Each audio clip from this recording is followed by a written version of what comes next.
BHU में नए सत्र में छात्रों शिक्षकों को मिलेगी मनोवैज्ञानिक कल्याण सेवा। बीएचयू प्रशासन ने अपने परिवार के सदस्यों के मानसिक स्वास्थ्य के लिए नई पहल की है। नए शैक्षणिक सत्र में बीएचयू अपने विद्यार्थियों और कर्मचारियों के साथ शिक्षकों को मनोवैज्ञानिक कल्याण सेवा मुहैया कराएगी। इसके लिए मनोविज्ञान अध्ययन की पृष्ठभूमि वाले 15 छात्रों को 90 दिन का प्रशिक्षण दिया जा रहा है। ये कार्यक्रम राष्ट्रीय शिक्षा नीति 2020 की संस्तुतियों के आधार पर शुरू किया गया है। उत्तर प्रदेश सरकार का बड़ा फैसला, होगी बड़ी जांच पड़ताल। उत्तर प्रदेश सरकार ने बड़ा फैसला लिया है। उत्तर प्रदेश के मुख्यमंत्री योगी आदित्यनाथ के निर्देश पर पूरे उत्तर प्रदेश में 3 साल के दौरान हुई प्रॉपर्टी की रजिस्ट्री की जांच पड़ताल कराई जाएगी। इस जांच में उन रजिस्ट्री की जांच होगी जो रजिस्ट्री उत्तर प्रदेश में कहीं पर भी भौतिक स्टैंप पेपर के द्वारा हुई हैं। बेंगलुरु चेन्नई की तर्ज पर बनेगी गोरक्षनगरी की सीएम ग्रिड सड़क। मुख्यमंत्री green road infrastructure development scheme के तहत प्रस्तावित शहर की पहली स्मार्ट रोड बेंगलुरु और चेन्नई की स्मार्ट रोड की तर्ज पर बनेगी। सड़क के दोनों तरफ साइकिल और पैदल चलने वालों के लिए 6 इंच ऊंचा फुटपाथ बनाया जाएगा, जिसके नीचे ही नाली, बिजली के तारों के लिए डक्ट व पीने के पानी व गैस की पाइपलाइन बिछाई जाएगी। मात्र 99 रुपए में मिल रहे हैं फ्लाइट के टिकट। हवाई यात्रा का सपना होगा पूरा। देश में पहली बार मात्र 99 रुपए बेसिक किराए में अलीगढ़ से लखनऊ की यात्रा आप कर सकते हैं, लेकिन ये मौका सिर्फ गरीब तबके के लोगों के लिए है।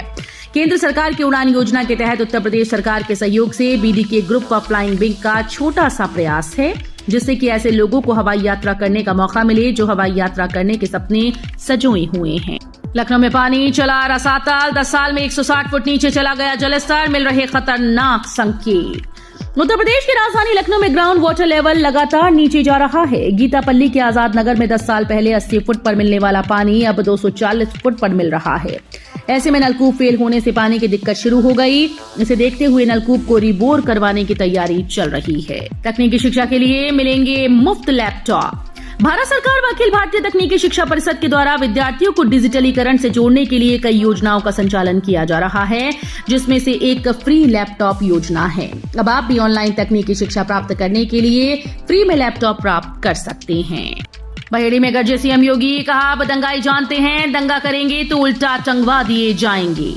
योगी ने कहा कि एक तरफ पिछली सरकारें कर्फ्यू लगवाती थीं, दंगा पॉलिसी के लिए कुख्यात थीं, दूसरी तरफ यूपी में पिछले 7 साल से कोई दंगा नहीं हुआ। दंगा करने वाले जानते हैं कि अब दंगा करेंगे तो उल्टा टंगवा दिए जाएंगे। उन्होंने कहा कि बेटियों और व्यापारियों की सुरक्षा में सेंध लगाने वाला ये भी जानता है कि वो जेल बाद में जाएगा, पहले जहन्नुम के रास्ते उसके लिए तैयार हैं। वाराणसी में गंगा प्रदूषित, यूपी के सीईओ पर एनजीटी का एक्शन, लगाया जुर्माना। राष्ट्रीय हरित अधिकरण ने अपने आदेश का पालन न करने के दोषी उत्तर प्रदेश के मुख्य पर्यावरण अधिकारी पर 10,000 रुपए का जुर्माना लगाया। असल में अधिकारी ने वाराणसी में गंगा नदी को प्रदूषित करने वाले लोगों और संस्थाओं पर पर्यावरणीय जुर्माना लगाने संबंधी एनजीटी के आदेश का पालन नहीं किया। दिल्ली, यूपी के लखनऊ और हावड़ा जाने वाली ट्रेन पैक, सीटों की वेटिंग 100 के पार। रेल यात्रियों के लिए फिर से परेशानी का सामना करना पड़ रहा है। यूपी, बिहार, पश्चिम बंगाल, राजस्थान, दिल्ली, एनसीआर समेत अन्य राज्यों की ओर जाने वाली ट्रेन में सीटें फुल हो गईं। चिंता की बात यह है कि लंबी दूरी की ट्रेन में सबसे ज्यादा सीट वेटिंग है। ऐसे में रेल यात्रियों को तत्काल टिकट का भरोसा है। पर्यटन सीजन शुरू होने के साथ ही ट्रेन में सीटें फुल होने लगी हैं। इस डेट तक मिलेगा गेहूं, चावल और बाजरा, नई व्यवस्था होगी लागू। उत्तर प्रदेश के जिलों में अप्रैल महीने के लिए फ्री राशन का वितरण शुरू हो गया है। राष्ट्रीय खाद्य सुरक्षा अधिनियम 2013 के तहत कोटे की दुकानों पर फ्री राशन का वितरण कल 13 से शुरू हुआ और 29 अप्रैल तक होगा। इस दौरान क्षेत्रीय खाद्य निरीक्षक, पूर्ति निरीक्षक व अन्य अधिकारी वितरण का निरीक्षण करते रहेंगे।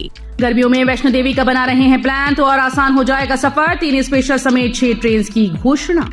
गर्मियों की छुट्टियों के लिए अगर आप वैष्णो देवी जाने का प्लान कर रहे हैं तो आपका सफर अब और भी आसान होने वाला है। सफर पर जाने के लिए अब आपको पहले से सीट को लेकर भी झंझट नहीं करना होगा। रेलवे ने इसको लेकर पूरा इंतजाम कर दिया है। दरअसल पैसेंजर की सुविधा को देखते हुए रेलवे ने 6 समर स्पेशल ट्रेन की घोषणा की। यूपी में पहले 3 चरणों की 26 सीट पर इंडिया गठबंधन ने बदली रणनीति। सपा ने पहले चरण की 8 सीटों में 2 मुस्लिम दिए, जबकि कांग्रेस ने 1। दूसरे चरण की 8 सीटों में सपा ने 1 भी मुस्लिम प्रत्याशी नहीं दिया, जबकि कांग्रेस ने 1। तीसरे चरण में सपा ने 1 मुस्लिम को टिकट दिया। इस तरह 3 चरणों की 26 सीटों में सपा कांग्रेस ने केवल 5 मुस्लिम प्रत्याशी उतारे हैं। मायावती की प्रोफाइल, कैडर के दम पर इस बार एकला चलो की ठानी, सोशल इंजीनियरिंग पर दाव। बसपा सुप्रीमो मायावती जो कहती हैं वो करके दिखाती हैं। लगातार कई चुनाव में बेहतर परिणाम न आने के बाद भी उनके तेवर में कोई कमी नहीं। जहां देश भर में छोटी से लेकर बड़ी पार्टीज एनडीए या इंडिया गठबंधन में जाने को आतुर हैं, वहीं बसपा सुप्रीमो ने यूपी में आम चुनाव अपने दम पर लड़ने का फैसला कर सभी को चौंका दिया है। जेवर इंटरनेशनल एयरपोर्ट को लेकर आ गई बड़ी खबर। 15 जून तक हो जाएगा ये बड़ा काम। ऊर्जा भवन में जेवर अंतर्राष्ट्रीय और सहारनपुर के सरसावा एयरपोर्ट को बिजली सप्लाई को लेकर बैठक हुई। जेवर के लिए 19.5 MVA का भार स्वीकृत हुआ। 15 जून तक लाइंस का निर्माण पूरा करने का लक्ष्य है। वहीं सरसावा एयरपोर्ट से संबंधित बिजली लाइंस को 20 अप्रैल तक पूरा किया जाना है। बीजेपी आ गई तो मेरा और तुम्हारा इलाज होगा। इमरान मसूद के भड़काऊ बयान पर आयोग में शिकायत। भाजपा ने सहारनपुर के कांग्रेस प्रत्याशी इमरान मसूद द्वारा भड़काऊ बयान दिए जाने की शिकायत निर्वाचन अधिकारी से की। इमरान के खिलाफ विधिक कार्रवाई किए जाने की मांग की गई। पत्र में लिखा गया कि कांग्रेस प्रत्याशी मसूद ने जनसभा में वर्ग विशेष को संबोधित करते हुए कहा कि इस चुनाव में फिर भाजपा आ गई तो सबसे पहले इलाज तुम्हारा और मेरा होना है, याद रखना। हमारी सिक्योरिटी छीनी जा रही, जिन्हें जरूरत नहीं उन्हें दी जा रही। बिजनौर में बोले अखिलेश यादव ने तंज कसा कि प्रदेश में कोई परीक्षा हो पेपर लीक होता ही है। पेपर लीक होने से परीक्षाएं निरस्त हो रही हैं। सपा प्रमुख ने दावा किया कि परीक्षा निरस्त होने से प्रभावित परिवार के हर संसदीय क्षेत्र में लगभग 2 लाख वोट होंगे जो भाजपा को हराएंगे। उन्होंने कहा कि जिसे चंदा मिल रहा है उसका धंधा चल रहा है। अखिलेश यादव यही नहीं रुके, उन्होंने नाम लिए बगैर चंद्रशेखर आजाद को भाजपा का मददगार बताया। यूपी के इन जिलों में होगी झमाझम बारिश, आंधी तूफान का अलर्ट, ओले भी गिरेंगे। उत्तर प्रदेश में आज से अगले 3 दिनों तक झमाझम बारिश का अलर्ट जारी किया गया। वेस्टर्न डिस्टर्बेंस की वजह से यूपी के आसपास के राज्यों में बरसात होगी। इसके अलावा ओले और आंधी तूफान की भी चेतावनी जारी की गई।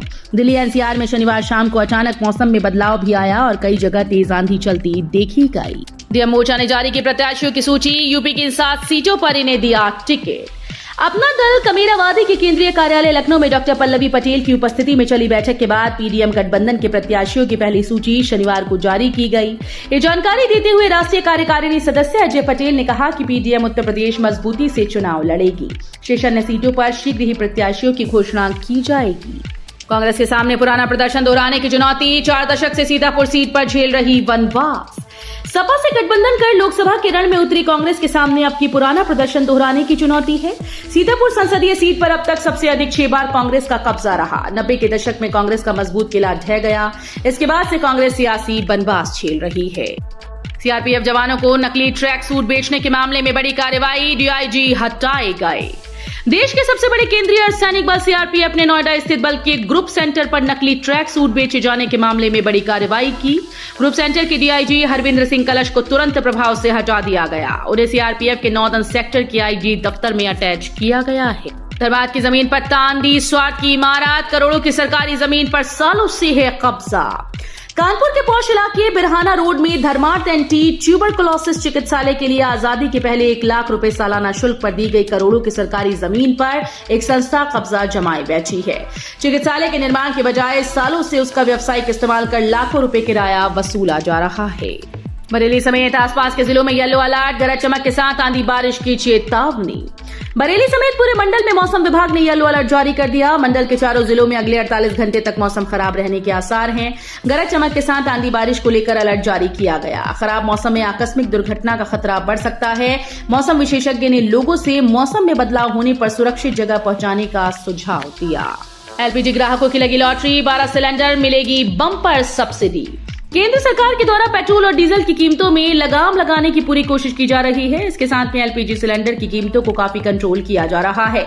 एलपीजी की बढ़ती कीमतों से राहत देने के लिए तरह तरह की तरकीब निकाली जा रही है। आपको बता दें कि अप्रैल 2024 से मार्च 2025 तक करोड़ों लोगों को एलपीजी सिलेंडर पर सब्सिडी दी जाएगी। पुरानी बीमारियों के इलाज के लिए 3 साल से ज्यादा नहीं करना होगा इंतजार। नया नियम लागू।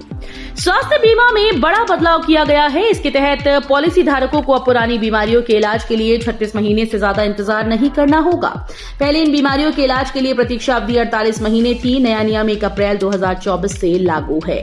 बीमा विनियामक और विकास प्राधिकरण ने हालिया अधिसूचना में कहा कि पहले से हुई किसी बीमारी की जांच स्वास्थ्य बीमा कंपनी की ओर से जारी पॉलिसी के शुरू होने की तारीख से 36 माह पहले फिजिशियन द्वारा की जाती है। या चिकित्सा सलाह या उपचार की सिफारिश की गई तो ऐसे मामलों में वेटिंग अवधि 36 माह से ज्यादा नहीं होगी। अतीक अशरफ की बेनामी संपत्ति। अतीक अशरफ की बेनामी संपत्तियों के लिए 8,000 महीने कमाने वाले जिस सफाई कर्मी के नाम का इस्तेमाल किया गया वो 8 करोड़ की संपत्ति का मालिक निकला। उसके नाम नैनी, फूलपुर व हंडिया तहसील में बेशकीमती जमीनों का बैनामा कराए जाने के सबूत पुलिस के हाथ लगे हैं। फिलहाल 5 जमीनों के बारे में पता चल गया है। पुलिस इन संपत्तियों की जांच में जुट गई है।